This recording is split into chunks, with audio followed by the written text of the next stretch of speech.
My name's Simon Buchanan. I'm the steward of the estate, so I look after the 88 acres or so that are here. I don't know many other people with the title steward. The only other steward I've heard of is the steward of Gondor, and he jumped off a cliff. Sometimes I feel the same way. So our 88 acres includes an orchard out that way, which we call our West Field, where we grow our apple trees, obviously, and we sell the apples and we make apple juice. We also grow some plums and some Christmas trees as well. And we use it as the parking space for our events when we have big events here. Then we've got a nursery down that way, and we still do grow a fair amount of plants. We grow our asters. A bit later you'll see them out. And then we have snowdrops, roses and anchusas and a few other things like that. We've got all the retail areas down there, including a tea shop and a gallery and all sorts of things like that. Then we've got 20 acres of formal gardens out that way. I'm kind of pointing through walls doing all this. We also have about 8 cottages dotted around the estate, which contain a mixture of elderly retainers and young staff. And then we've got this crumbling Georgian and Jacobean pile here. So a bit about the history of the place. Apparently there's always been a big house here as far back as anyone can remember, but written down, that's the Doomsday Book, so 1086. And from that day forward, the house has only been owned by 3 families. So there's a medieval family that was here from the Doomsday Book up until about 1580, called the Fitzillies. And if you go into the church next door, you'll see a reclining knight. He's a Fitzilly knight. He's got his legs crossed, but I don't think he went on a crusade. And then after the Fitzillies came the Curzons, and they built most of the built environment that you can see here now. So this is Georgian at the front, so about 1700s, and then there's a Jacobean wing at the back earlier, about 1600s. They would have made their money in wool farming, so they would have had a much bigger estate, maybe about 600 acres, and there would have been lots of sheep around. The village would have been much closer to the original house, but they got rid of them because they didn't like the smell of the peasants. Then after the Curzons came the Henleys, and they were here from about 1800 to 1900, and I think they made their money in coastal shipping. And then the eldest son was quite keen on gambling, so he rolled the dice, lost the lot, and had to sell it to Magdalen College down the road, one of the Oxford colleges. Magdalen added it to their property portfolio, and they had it for a little while until along came this amazing lady called Beatrix Havergal, and she had started a gardening school for ladies down the road in Pewsey. She was looking for somewhere to expand to, and she'd heard that the soil at Waterperry was supposed to be particularly good. So she came up here with her lady partner, Avis. So that was a bit alternative for the day. And Avis distracted the board, and Beatrix went off into the gardens with her gardening fork and dug the soil to see what it was like. And sure enough, it's a lovely light loam, easy digging all the way, topsoil that goes from about there down to there. And so she decided to move her gardening school here. So obviously it's great for growing everything out there apart from roses and ericaceous stuff, really. So she came here in the 1930s. Her gardening school went from strength to strength. The war years kind of helped her because she got given more land by the government. She got given where our orchard is now by the government to help grow for victory, dig for victory and all that kind of stuff to help the war effort. And she also got help from the army and the land army to do that. Beatrix Havergal was a formidable lady. If you see pictures of her, she's a kind of head and shoulders above the rest of her girls, wearing this strange uniform of a kind of smock and +4s. She's said to be the lady that Miss Trunchbull was modelled on in Matilda. Because Ronald Dahl came here as a little boy and was very impressed by this statuesque lady. And you can see letters between him and Quentin Blake saying he wants her to look just like this with a photograph of her. But she had a heart of gold.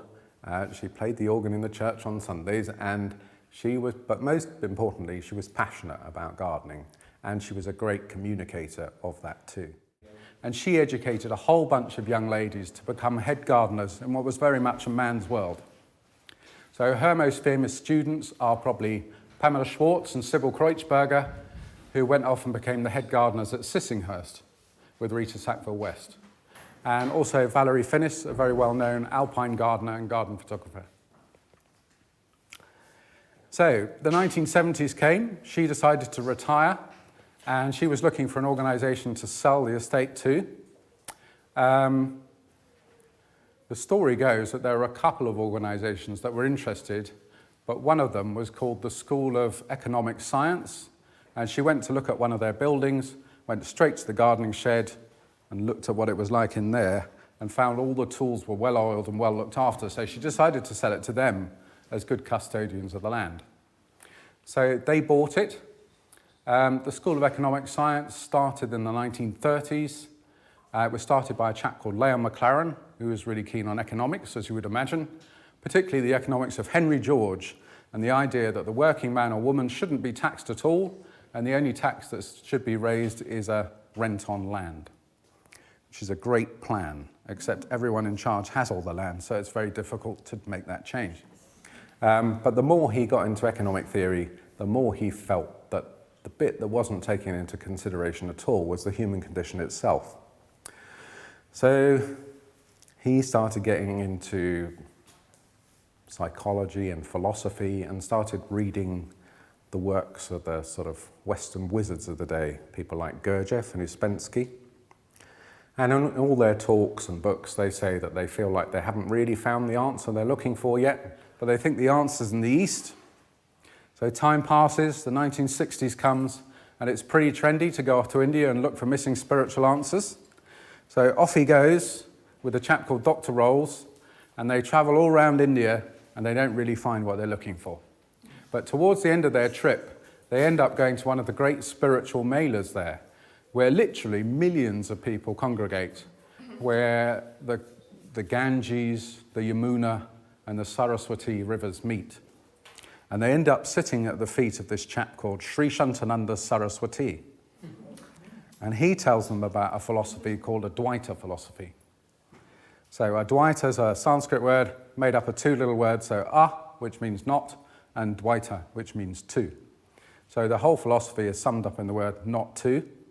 So it's a non-dualistic philosophy with the fundamental idea that we're all essentially the same, if you take away the seeming differences. Anyway, Leon McLaren's no fool, he's a barrister by trade, so he cross-examines this chap and eventually decides, okay, this is it, this is what I've always been looking for. So he comes back to his economics faculty in London, says, okay guys, we're going to stop studying so much economics, we're going to concentrate on philosophy, and not just any old philosophy, but this weird stuff I've just picked up from India. And they all swallow it from hook, line and sinker. And so from that day forward, although it retained its name, the School of Economic Science, for a long time, that's what happens to this day. They still own this house, and people come here for philosophical retreats, and they practice meditation and study philosophy. So I'm just telling you that background before you see these frescoes, or you'll just walk in there and go, hey, what's all this about then? Yeah. So if we go through that door, we're where the frescoes are. If you go through that door, you're in the older part of the house, and I will show you a bit of that. So if you'd like to, you can go through that door and into where all the frescoes are, and I'll tell you a bit about it.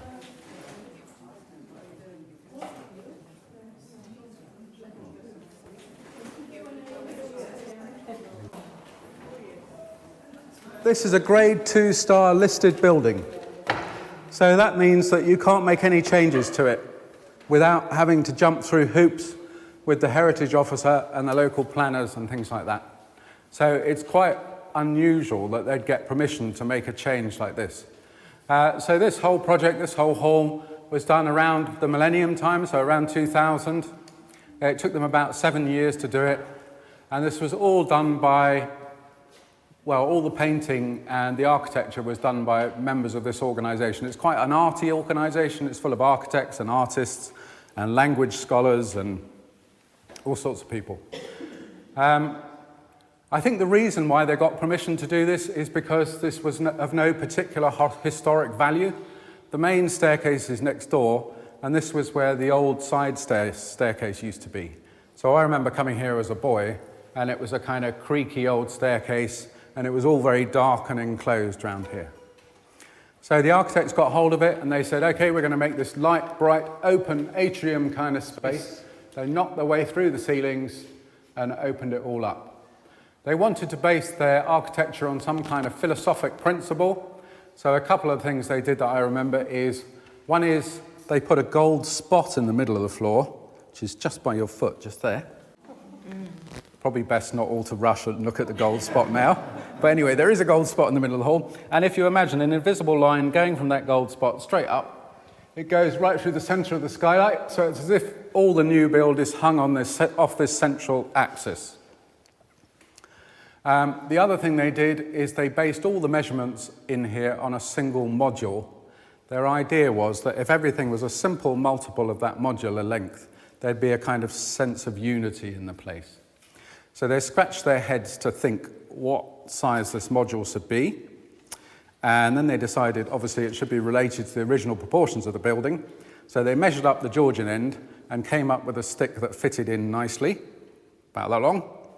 And then some bright spark, just before they were about to start, said, you better check it fits the Jacobean end of the building.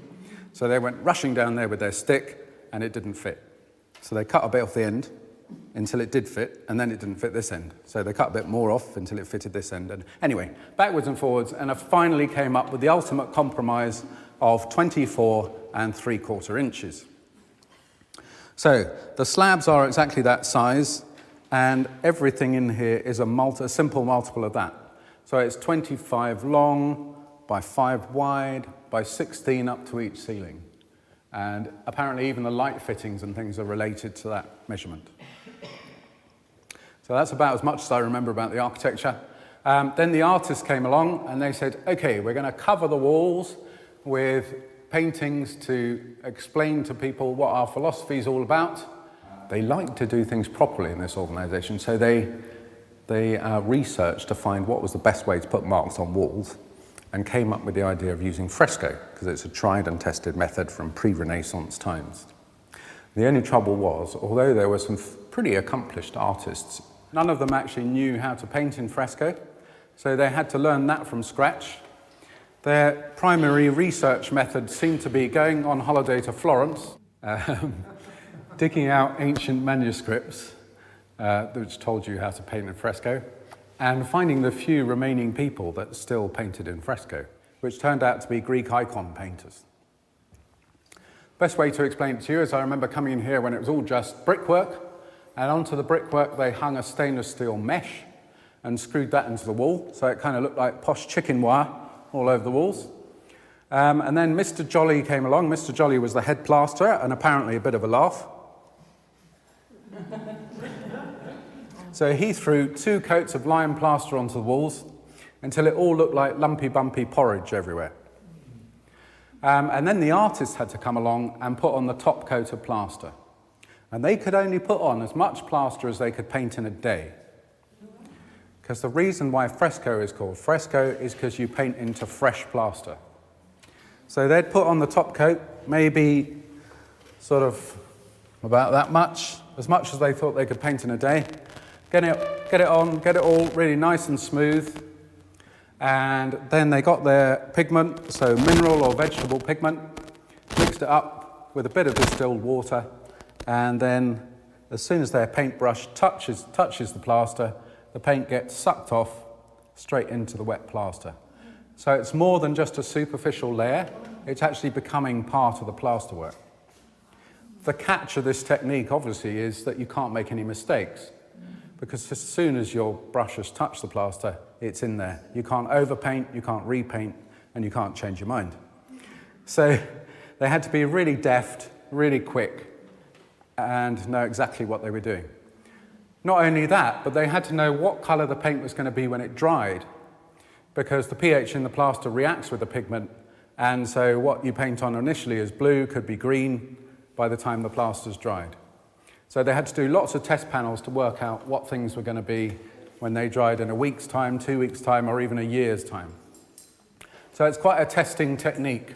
But the advantage that you do get is this longevity, so that you can't like scratch it off, it's actually in there. And of course, all the Florentine frescoes are still surviving to this day. The overall design was the brainchild of the last steward of the estate, who was here before I came along, and his name was Bernard Saunders, and he was here for about 40 years. He decided that the top floor should represent the spiritual world, the middle floor should represent the subtle world, or the inner world of the mind and the heart, and then down here, this represents the physical world. If you're up for the adventure, we could go all the way up to the top of the house and look at the spiritual world first and work our way down.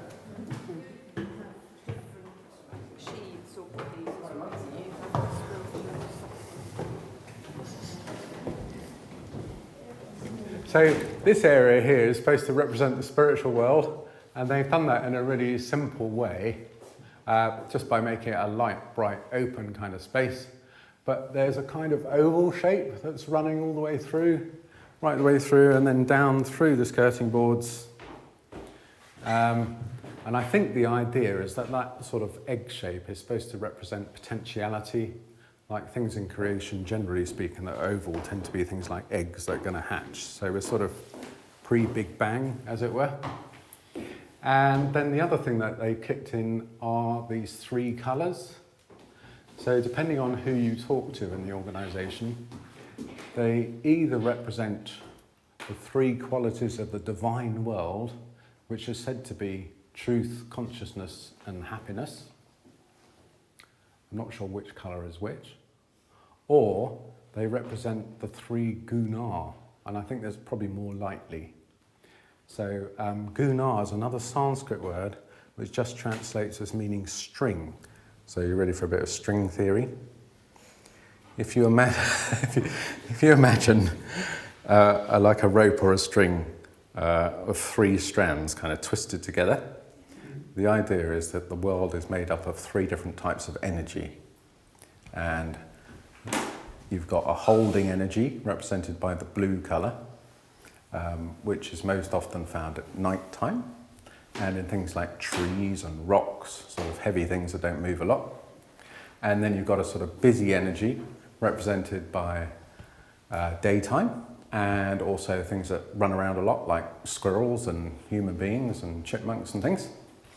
And then you've got a third kind of energy, which is most often said to be found at dawn and dusk, and in holy people and sages and things. So that's why you'll find that people prefer to meditate at dawn and dusk and do sort of fine work. And you may find in your own day, from your own experience, that there are times of day when it's much easier to do certain things. So you might find that ties in with your own experience. Okay, any questions? Thank heavens for that.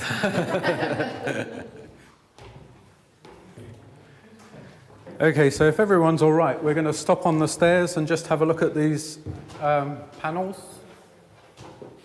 So Bernard Saunders thought it would be a great plan if he put the laws of Manu on the walls here. So Manu apparently was an ancient lawgiver, and he came up with the 10 laws of Manu.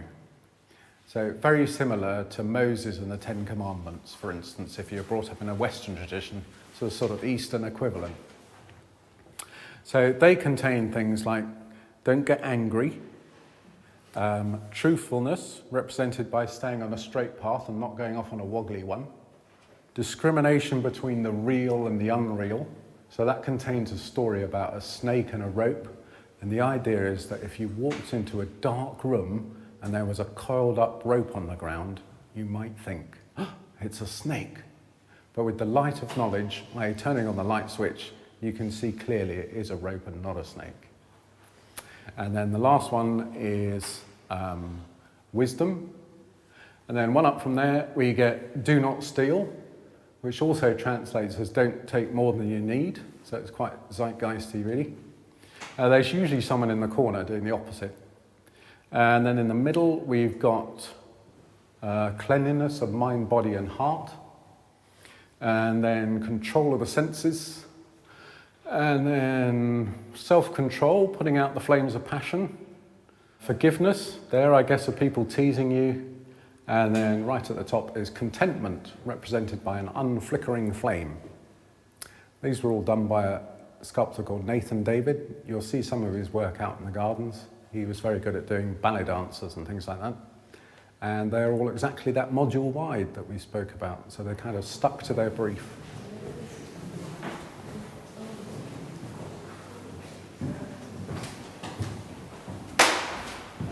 So this floor is supposed to represent the subtle world. So that's the inner world of the mind and the heart. So thoughts, feelings, imagination, all that kind of stuff, the whole intellectual realm.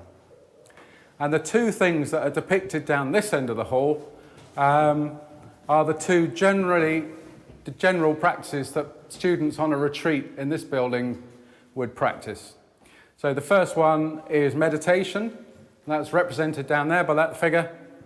The kind of meditation they practice here is mantra meditation. So that's when you're just given a single word and you allow it to repeat in mind, and in that way bring the mind to stillness. Because we all know how difficult it is if someone just says to you, okay, just close your eyes and don't think about anything. That is quite tricky. So this is a tool to get you there. The other thing that they practice is called satsanga. So this group of people here, satsanga just translates as meaning good company, just like you're all in today. So the idea is, if you're going to ask yourself the big questions like, why am I here? What's it all about? What's the meaning of life? What happens after you die? And all that kind of stuff, then it's much easier to do that in the company of like-minded other people than on your own. So they would tend to meet together in smallish groups to discuss those kind of topics and look at whatever scripture they were looking at. You guys can't see this, but you could always nip down and have a look later. There is a weird upside-down pot here on the wall. And the only reason I'm explaining what this is to you is there's lots of pots downstairs as well. So if you get what this pot's about, you'll understand what all the pots downstairs are about as well. So, upside-down pot with 5 holes in it. The pot is supposed to represent the human body, and the 5 holes in it are supposed to represent the 5 senses. So you've got smell, hearing, sight, touch, and taste. And the only reason why the pot's upside down is so that there's 5 even-shaped holes in the pot, and the little light in the middle of the pot is supposed to represent inner light or inner consciousness. So if you've ever felt a bit potty, now you know why. The main feature of the hall is this ginormous upside-down tree. So this is a representation of the Bodhi tree, or the tree of knowledge. And as most keen horticulturalists will see, it's upside down. And its roots are in the spiritual world, and its fruits and flowers are in the physical world. This is supposed to be the tree that Buddha became enlightened under. Okay, so now the artists start to get a bit tricksy because they think you're just going to get a bit bored if you come here quite often and all you get to see is an upside-down tree. So they put lots of other things in the tree as well, lots of other stories. The main story that's hidden away in this tree is a story about 2 birds. And the story goes, it's as if within each of us there are 2 birds that both have the same name. And one of them is always getting its beak stuck into everything and getting fully involved in the world. And meanwhile, the other bird is still and unattached and just watches. Now, it's quite tricky to see the second bird. So I'll give you some clues. It's very big. It's a bit abstract. And you have to look up and look for an eye. Yeah, well done. Yeah, can everyone see there's a gold circle in the middle, just where the trunk comes down to meet the leaves, and there in the middle there's a little gold circle. That's supposed to be the eye of the second bird.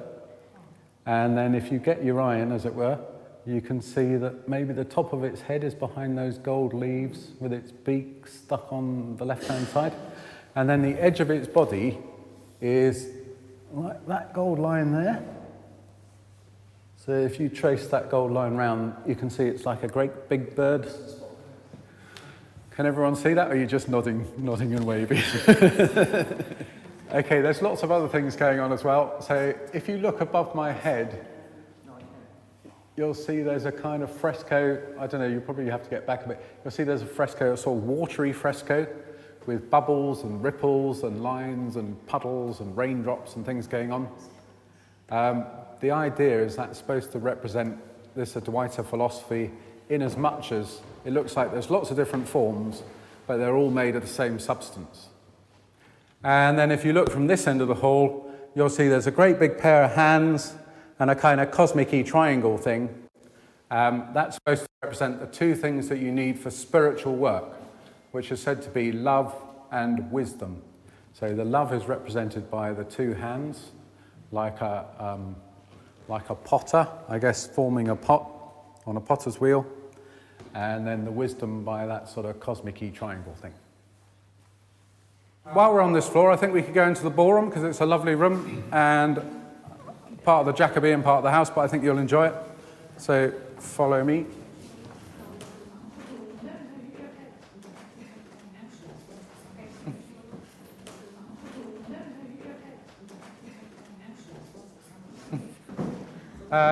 So it's lovely Georgian architecture. We've got a proper Only Fools and Horses chandelier and then a bit of Adams-esque decoration around the walls.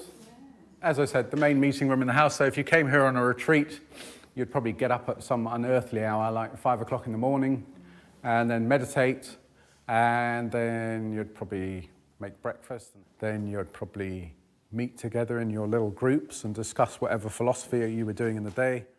Then you'd have tea and coffee. The whole place runs on intravenous tea and coffee. And then you might have a sort of more practical period where you actually put into practice whatever it was you'd been studying to see if it was actually true in practice. Then you'd probably have lunch. Then you'd probably have a repeat performance in the afternoon. Then you might all come here for a big meeting and have a chat about how the day had gone. Then you'd probably meditate again. Then you'd have supper. There's no ban on alcohol, so they get a bit jolly in the evenings. And then after supper, after washing up, they might come up here and have a big meeting or a lecture or something about some aspect of philosophy or ecology or something like that, or a piano recital. And then all go off to bed and then do the same thing the next day. So that would be a sort of typical weekend. Yeah. Okay, so just notice how nicely the stairs are cut when you swish down.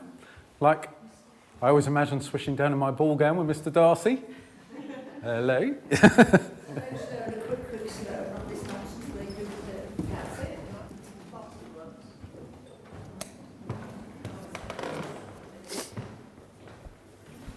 Okay, so now we're in the physical world, and the obvious things going on around here is there's 4 stripes going around the walls. So these 4 stripes are supposed to represent 4 different types of animal. This doesn't fit into any modern scientific view whatsoever. So we've got the womb-born creatures on the top stripe, and then we've got the egg-born creatures. Then we've got the dirt and moisture-born creatures, and then we've got the earth-born creatures. So it's a way of representing all the creatures in the world. And then there's a sort of spring, summer, autumn and winter theme going on with the 4 trees. And then all the rest of it really is teaching stories from this tradition.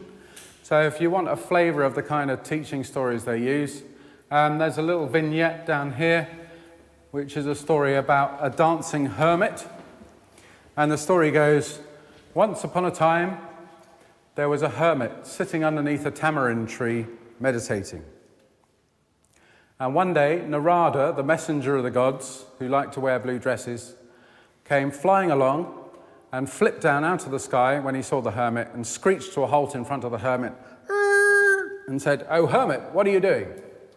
And the hermit said, "Well, I'm meditating under this tamarind tree. But while you're here, O Narada, messenger of the gods, can you take a message to God for me?" And Narada said, "Well, okay, it's a bit irregular though." And then the hermit said, "Can you ask God when we're going to meet?" So Narada flew off to God, met God, and said, "I've just met this hermit meditating under a tamarind tree, and he wants to know when you two are going to meet." So God thought for a millisecond and then said, "Tell him that we will meet when as many years have passed as there are leaves on his tamarind tree." So a bit later, Narada flew back down to the hermit, and all that. And the hermit opened his eyes and said, Narada, what news? And Narada said, I don't think you're going to like it. But God said that you two would meet when as many years have passed as there are leaves on your tamarind tree. And when he heard the news, the hermit jumped up and started dancing. And Narada said to him, why are you dancing? He's just told you he's not going to meet you for thousands of years. And the hermit just said, yeah, but we will meet. And the story goes that when God heard that devotion, he or she came running barefoot, and the meeting was instantaneous. Narada, of course, was very cross and said that his word was supposed to mean something because he was the messenger of the gods. But God just said to him, in these circumstances, the normal rules do not apply.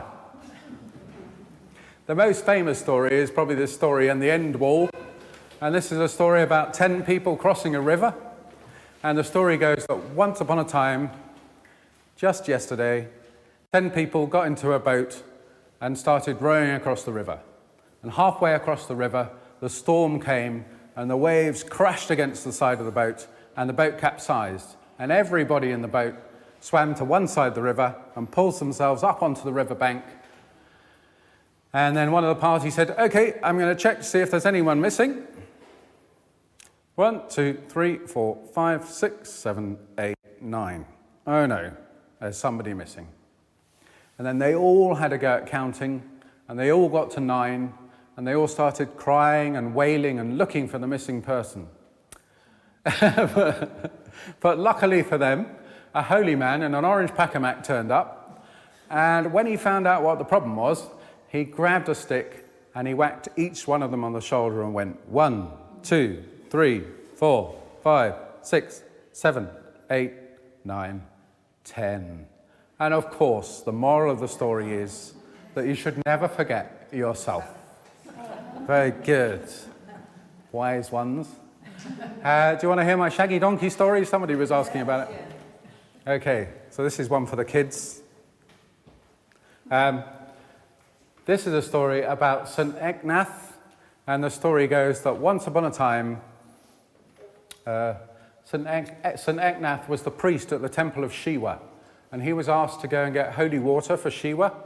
So he got his pot, he put a cork in it, put it on his back, and then he travelled for hours and hours and hours, and days and days and days, and weeks and weeks and weeks, and months and months and months, and years, and until finally he got to the source of the holy water, got his pot off his back, uncorked it, and he filled it up with the holy water, put the cork back in, put it back on his back, and then he travelled back for years and years and years. I told you it was a shaggy donkey story. And months and months and months, and weeks and weeks and weeks, and days and days and days, and hours, until he was almost at the temple door. And then there, between him and the temple door, lying in the road, was a donkey dying of thirst. And without any hesitation, he took the pot off his back, and he uncorked it, and he poured the holy water down the throat of the dying donkey's throat. And the donkey was revived and stood up. And St. Ecnath stood up also and said, "O Shiva, I travelled for many miles to bring you this holy water, but luckily I met you along the way." So there's lots of stories. Some are more obvious, some are hidden away, and some are deliberately more difficult to find. We talked about that pot upstairs. There's lots of pots down here. These pots all mean the same thing, so they represent physical beings. And then there's a great big sun up the top, and that same sun is reflected in all these pots. So it's another way of describing Advaita philosophy pictorially. And then you've got more pots over there. The water coming down represents spiritual teaching. You've got some pots that are more receptive to it than others. But even if you feel like an upside down pot most of the time, you will find that a little bit still creeps in around the rim. And then you get the great spiritual teachers represented by a pot sort of spouting spiritual teaching like a fountain. There is a sculpture down the side here, which is related to the whole shebang. So that's a stone carving in Hopton Wood limestone. So Hopton Wood is a place in Derbyshire. So weirdly, although it's stone, it's called Hopton Wood. So it's a place near Matlock in Derbyshire, where the stone comes from. This used to be called English marble because it's a really nice stone to carve. It's used for lots of interior cladding in churches and stuff like that. In fact, I think Eric Gill carved his Stations of the Cross in it in Westminster Abbey. So this depicts the different types of creatures again. So the same as those stripes, you've got 3 womb-born creatures. So you've got a human being and a stag and a sheep. And then you've got 3 egg-born creatures. So you've got a bird of prey here and a salmon, and there's a newt around the back. Then 3 earth-born creatures. So an oak tree and a rose and a blackcurrant or blackberry. And then down the bottom you've got the dirt and moisture-born creatures represented by a tapeworm and a tardigrade and a mosquito around the back. It's a bit of my stone carving. I'm a stone carver by trade, really, before they conned me into doing this job. I've always noticed, though, they put it by the toilets. But I suppose I should be flushed about that.